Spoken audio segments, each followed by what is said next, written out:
ठाण्यामध्ये होतो, ठाणे जिल्ह्याचा अजून खासदार ठरायचा आहे, परंतु लोकांनी एकच ठरवलेलं आहे की आमचे खासदार कोण असतील तर ते आदरणीय नरेंद्रजी मोदी असतील.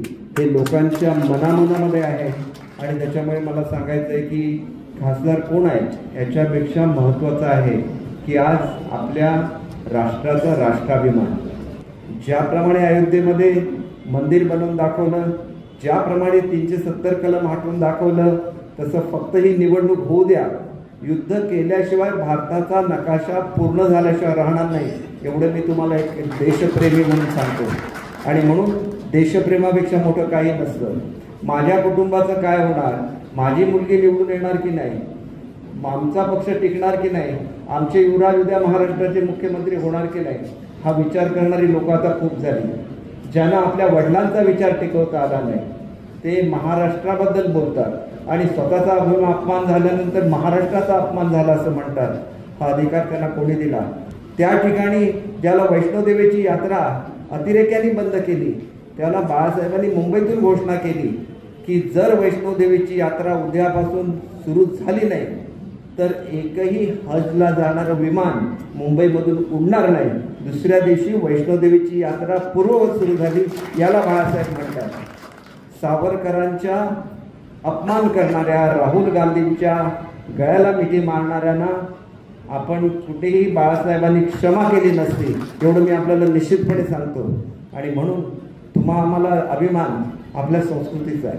करोनाचं संकट आलं, एका माणसाने एक हाती त्याच्यावर मात केली, सगळ्या प्रत्येक भारतीयांना लस पुरवली.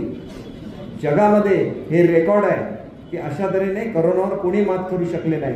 पण आमचे नेते मात्र घरामध्ये बसून आणि फेसबुक लाईव्हवर जणू काय आपणच हा चमत्कार केला असं भासवत होते. म्हणून आम्ही जे काय केलं, एकनाथ शिंदे साहेबांनी जे काय केलं हे महायुतीच्या आणि हिंदुत्वाच्या विचारासाठी केलं. आम्ही काय असं केलं नाही की आम्ही पळून गेलो. आम्ही जाऊन सांगितलं की जो आपल्याला लोकांनी कशासाठी निवडून दिला, आपल्याला महायुती म्हणून दिलेला आहे.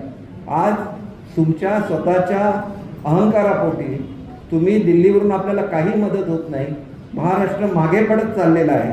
महाराष्ट्र आपला केवढा मोठा देश आहे तुम्हाला माहिती आहे की मी पूर्वी अर्थ खात्याचा राज्यमंत्री होतो 4 वर्ष आणि आता सुद्धा वरच्या हाऊसमध्ये आमच्याकडे राज्यमंत्री नाहीत. म्हणून अर्थसंकल्प मांडायचा असेल तर मग ते आमचे लाडके उपमुख्यमंत्री देवेंद्र फडणवीस साहेब असतील किंवा आताचे उपमुख्यमंत्री अजित पवार साहेब असतील, ते सुद्धा मला त्या ठिकाणी तो अर्थसंकल्प मांडायला सांगतात. का सांगतात तर ह्याचा आपण अभ्यास केला पाहिजे की महाराष्ट्र म्हणजे काय.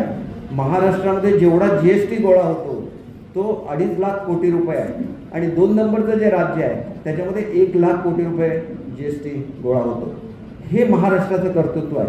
आणि म्हणून ज्या वेळेला हिमालयाला गरज असते त्याला सह्याद्री धावून जातो, कारण हिमालयाच्या उंचीसारखीच सह्याद्रीची उंची आहे आणि तुम्ही सगळे सह्याद्रीचे सुपुत्र आहात हे विसरू नका. मतभेद काही असतील, नाराजी काही असेल, परंतु ही वेळ हे भारताचं अखंडत्व, भारताची ताकद ही जगाला दाखवून देण्याची वेळ आहे. परंतु जर्मनीशी करार हा आदरणीय पंतप्रधान महोदयांनी केलेला आहे. जपानबरोबर करार आपल्या पंतप्रधान महोदयांनी केलेला आहे.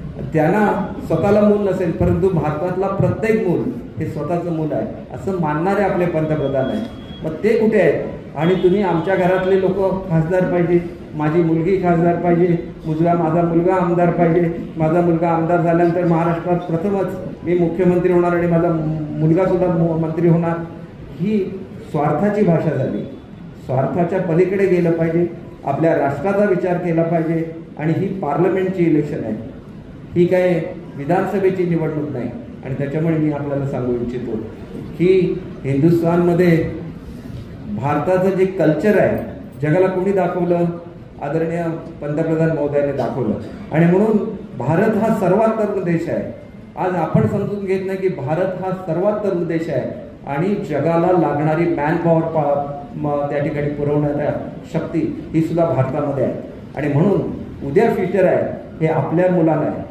आणि म्हणून त्यांनी काय सिद्ध करून दाखवलं जगाला की आमची संस्कृती वेगळी आहे, आमची संस्कृती प्रेमाची आहे, आमची संस्कृती युद्धाची नाही. आणि त्याच्यामुळे आज आपल्या भारत देशाला किती मान मिळतो बघा. युरोपमधले सगळे देश म्हणतात की आम्हाला भारतीय मुलं पाहिजेत तिथं काम करायला, कारण ती त्यांच्यावर संस्कार झाले आहेत, त्यांच्यावर हिंदुत्वाचे संस्कार झाले आहेत. शेवटी हिंदू हा केवळ धर्म म्हणून त्याच्याकडे बघता येणार नाही. बाळासाहेब ठाकरे नेहमी सांगायचे की भारत मातेच्या या हिंदुस्थानच्या भूमीवर जो जो प्रेम करतो तो तो हिंदू आहे. आणि म्हणून जो भारतामध्ये राहून पाकिस्तान जिंदाबाद म्हणत असेल तो हिंदू नाही, जो भारतामध्ये राहून खलिस्तान जिंदाबाद म्हणत असेल तो हिंदू नाही. आणि म्हणून हिंदूंची व्यापक व्याख्या घेऊन आपल्या पंतप्रधानांनी जग जिंकलेलं आहे. आणि म्हणून तुम्हाला आज त्या पंतप्रधानांच्या मागे ठामपणे उभं राहायचं आहे. आणि माझी खात्री आहे की आमच्या पालकमंत्री महोदयांचं जाळं एवढं आहे खालीपर्यंत, ते सहकाराचं जाळं आहे. आणि त्याच्याचबरोबर भाजपचे प्रत्येक कार्यकर्ते असतात, त्यांना एक कार्यक्रम पक्षाने दिलेला आहे. तर हा जो शिर्डी मतदारसंघ आहे, मला एकच मतदारसंघ दिला कारण मुंबईच्या व्यतिरिक्त माझा स्वतःचा सिंधुदुर्ग जिल्हा आहे. परंतु मी तुम्हाला खात्री देऊ इच्छितो की एक साईबाबांचा भक्त म्हणून मी जे जे काय मुंबईसाठी करतो, जे जे काय महाराष्ट्रासाठी करतो, ते या शिर्डी मतदारसंघासाठी करून आपल्या पालकमंत्र्यांच्या सहकार्याने करून दाखवल्याशिवाय राहणार नाही, एवढी आपल्याला खात्री देतो. एबीपी माझा, उघडा डोळे बघा नीट.